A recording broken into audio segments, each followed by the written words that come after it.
Hay una crisis económica galopante, una situación realmente muy tensa en términos sociales. Venimos hablando de eso muy en detalle en estos últimos días y lo vamos a seguir haciendo durante el programa de hoy. Pero francamente, en medio de esta campaña electoral y en medio de esta crisis también, el regreso de Macri a la Argentina y su nueva burla a la justicia me parece que merecen un pequeño comentario.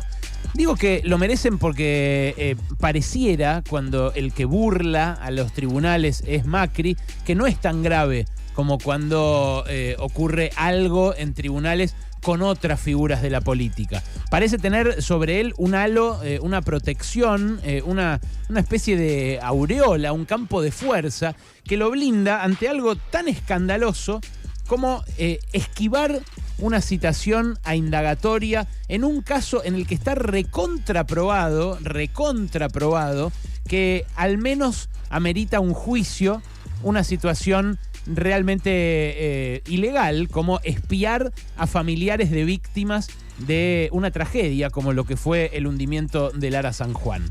Los 44 tripulantes del Ara San Juan que dejaron sus familias aquí en tierra fueron reclamados por esos familiares muy activamente mientras estuvo desaparecido el submarino y después cuando ya se había encontrado en el lecho marino. Se movilizaron, le pidieron explicaciones a Macri, intentaron que sus familias fueran reparadas de alguna manera. ¿Y qué hacía el gobierno de Macri? ¿Qué hacía Oscar Aguad, su ministro de Defensa? ¿Qué hacía la AFI? Sus espías al mando de Gustavo Arribas y Silvia Magdalani los espiaban, les escuchaban los teléfonos, les sacaban fotos, los perseguían cuando iban a protestar a algún lugar cerca del presidente. No es algo que esté en duda, es algo de lo que hay fotos, de lo que hay registros, es algo que reconoció la propia Silvia Magdalani, que lo único que hace es decir, bueno, esto lo hacíamos por la seguridad del entonces presidente. Ahora, ¿la citación indagatoria significa que lo iban a dejar preso a Macri por comparecer ante el juez? No, en absoluto. La citación indagatoria es la posibilidad, cuando alguien está acusado de un delito, la posibilidad de ir y defenderse. Bueno, Macri está acusado de este delito, del espionaje ilegal sobre los familiares del Ara San Juan, y tendría que haber ido al Juzgado Federal de Dolores ya 2 veces. Ya fue citado 2 veces por el juez. La primera vez él estaba afuera del país. Dijo, bueno, no estoy en el país, no voy. En la segunda ya había vuelto, pero decidió no ir. Y su abogado ayer lo explicaba diciendo que está siendo víctima de una persecución judicial. Bueno, Macri podría haber ido ayer a la indagatoria y haber dicho, ¿saben qué? No respondo. Entonces el juez le empezó a preguntar, ¿usted espió a los familiares? Nada, silencio. ¿Usted le mandó sacar fotos a los que le fueron a protestar ahí al campo de golf cuando estaba en Mar del Plata, cerca de donde estaban ellos? Nada, silencio, no respondo. Podría haber hecho eso. No lo hizo. Y no lo hizo porque a la vez que rechaza toda forma de ser investigado por algo que, de vuelta, ya sabemos todo que hizo, quiere ponerse por encima de la ley. Plantea él una situación de privilegio que contrasta muchísimo con la denuncia de los privilegios que hizo ayer, por ejemplo, Diego Santilli, su candidato en la provincia de Buenos Aires. ¿Es el primero que lo hace? No, no es el primero que lo hace. Hay un antecedente muy inmediato que es el de Fabián Martínez Simón. Pepín, su asesor jurídico más cercano, el hombre que le armaba las roscas justamente con el Poder Judicial. Bueno, Pepín Rodríguez Simón está desde hace un montón de tiempo, hace ya como 2 meses, en Uruguay, con una petición descarada a Uruguay, que Uruguay negó, que es el convertirse en un refugiado político. El tipo está acusado de haber armado causas contra empresarios que tenían, por ejemplo, medios de comunicación que denunciaban a Macri, y que los puso presos, incluso. Los puso presos antes de que fueran condenados.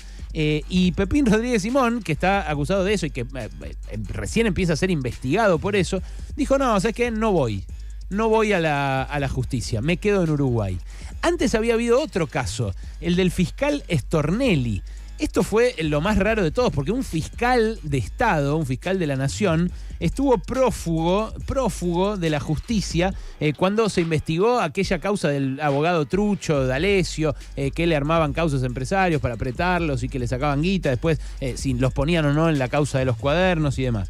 Bueno, es algo que evidentemente a un montón de medios les parece algo normal o algo no tan grave, porque lo ponen en recuadritos. Y ustedes saben lo desilusionado que estoy con la marcha de este gobierno, con lo que generó también esta crisis social. Y por ejemplo, lo pésimo que me pareció el discurso de Cristina Fernández de Kirchner el sábado pasado. Me pareció un discurso agresivo con partes de su propio frente, un muy mal mensaje a la juventud que le dio, un mensaje de resignación, como de que hay cosas que no se podían cambiar. Pero Cristina, todas las veces que fue juzgada en causas que tenían sentido, que tenían asidero, y en otras que no tenían sentido, que no tenían asidero, como la del dólar futuro o la del memorándum por Irán, en todas fue a Comodoro Pi y puso la cara. Y en algunos casos la pasó peor, en otros casos la pasó mejor. Solamente en un caso, me acuerdo, llamó a una manifestación, que ni siquiera llamó ella, llamaron movimientos sociales, una manifestación ahí afuera de Comodoro Pi, que algún juez podría decir, me presiona esto. Bueno, fue una sola vez, todo lo demás fue sola y compareció en las indagatorias o respondió todas las veces que la citaron. Se mantuvo, como dicen los políticos, a derecho. Bueno, yo me pregunto qué pensarán, no sé, Graciela Ocaña, que hace denuncias en la Comodoro Pi a cada rato y que es candidata en las listas de Macri ahora en estas elecciones. Margarita Stolbizer, que en su momento lo denunció a Macri en un juicio que obviamente terminó en la nada, el de la venta de las autopistas, que nosotros investigamos tanto, y que ahora es candidata, porque estuvo en la lista de Manes y va a estar en la lista de Santilli también. Me pregunto qué dirán los que se consideran republicanos, defensores de las instituciones, y lo ven a Macri pisotearlas de esta manera, poniéndose en un lugar de privilegio realmente inaceptable. Bueno, es algo que capaz, si vos estás preocupado solamente porque no llegás a fin de mes, preocupado porque, o preocupada porque de vuelta, el laburo no alcanza, porque los laburos que se ofrecen son de 50, 60 lucas a los que no tienen trabajo, y eso no alcanza ni siquiera para salir de la pobreza. Yo entiendo que esas son prioridades. Ahora, los que ponen siempre como prioridad los valores de las instituciones y lo republicano, hoy se están cagando lisa y llanamente en ellas. Y lo hace también, no sé, Pablo Lanuse. Nosotros con el abogado de Macri, con Pablo Lanuse, pedimos conversar hoy, lo llamamos para contactarnos. Dijo, no, imposible. Bueno, con otros medios que le son más simpáticos sí que conversa. Ahora, esto es una situación que en algunos casos se convierte en letal.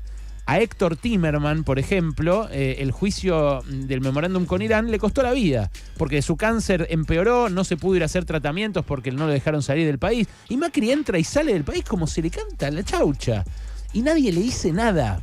Bueno, esos son privilegios. Se lo quiero decir a Diego Santilli, que ayer hablaba tanto de privilegios. Esos son privilegios. Macri se puso una vez más por encima de la ley, y no es el único de su partido que lo ha hecho hasta ahora.